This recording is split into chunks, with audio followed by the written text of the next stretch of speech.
Hi, and welcome back to Disctv, the show that brings you the world of disc golf. Today we're with Jacob Hankamer of Santa Cruz, California. Jacob, thanks for being here. No, thanks for having me. Now, one of the things that gets under my skin about Jacob and his game is that, well, he can throw farther than I can, which really annoys me because I have an advantage over him. I have two legs, Jacob, you have one. How did you learn to throw so far and so well? Because not only your long game is good, but your short game is great too. It's just like anything. It's just practice is what counts more than what you got on your body. And I probably have some natural ability with athletics, which helped out as well. What is it about your particular handicap that you had to overcome to be throwing like some of the guys who've been throwing all weekend long here? Well, overcoming a handicap, I mean, everyone has handicaps. A lot of people have mental handicaps that you'll never see. That just happens. That mine's really obvious, so I don't like to think of it as being a handicap. It's just, I'm another golfer out here. I happen to have one leg, but that's not part of the game of golf. It's not about how many legs you have. So overcoming that's not a problem. No more than anybody else's problems out here.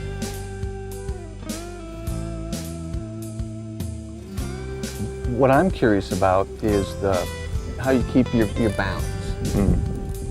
Balance, it's tough. Especially when I do a run-up drive. If I have a long drive where I have to throw hard, want a little extra distance, I'll do a run-up, well, it's a hop-up drive for me. It's about 3 hop steps. And I have one crutch in my arm, which I use as kind of a counterweight to help me get some spin going. And keeping the balance, I don't know, it comes a lot of times, if I'm a little off balance, it'll mess up the drive.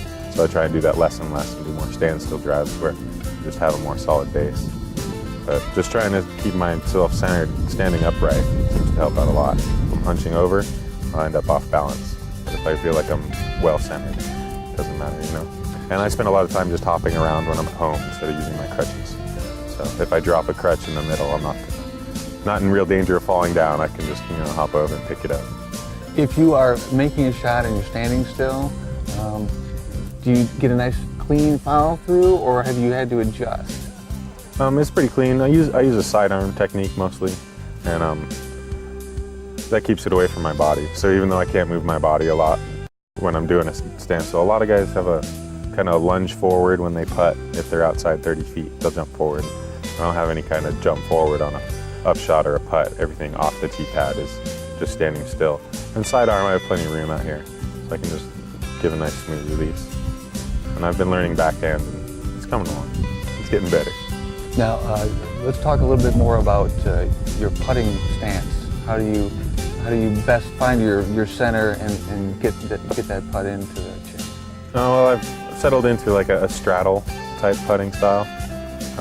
The feet spread like shoulder wide or more and reach in between the legs for a putt. When I first started out, I played all 2-finger, and I 2-finger putted a lot. It's a little dangerous. They tend to carry a little too much. So eventually I started playing backhand, and I started a little up high, and now I play a straddle putt down low, and I try and get my power by reaching back a lot and having a nice follow through instead of having to lunge forward. And if it's too far for a straddle putt, then I'll probably do a 2-finger upshot. So curvy thing, drop it in there. So what frisbees are you throwing these days? What discs do you like? I really like AVRs for putting. I use Cobras a lot for upshots, shorter drives.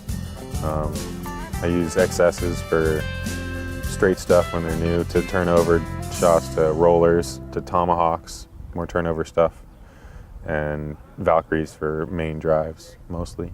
A few other things in the bag, but that's what I use. And recently, you competed in the Masters Cup Amateur weekend. How'd you do? I played pretty bad last weekend, but I had fun. Back third of the field or something. Now, the last time you and I had talked, you had won a tournament.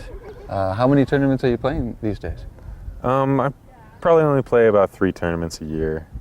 I play the local Santa Cruz tournaments, Masters Cup, Fault Line, the Ice Bowl, and once in a while I get out to a NorCal tournament somewhere, Auburn or Grass Valley, Napa, something like that. that's about it. Well, Jacob, we love to watch you out there throwing the Frisbees, and we appreciate you coming on the show today. It was my pleasure. Thanks a very lot. much. Disctv, we'll be right back.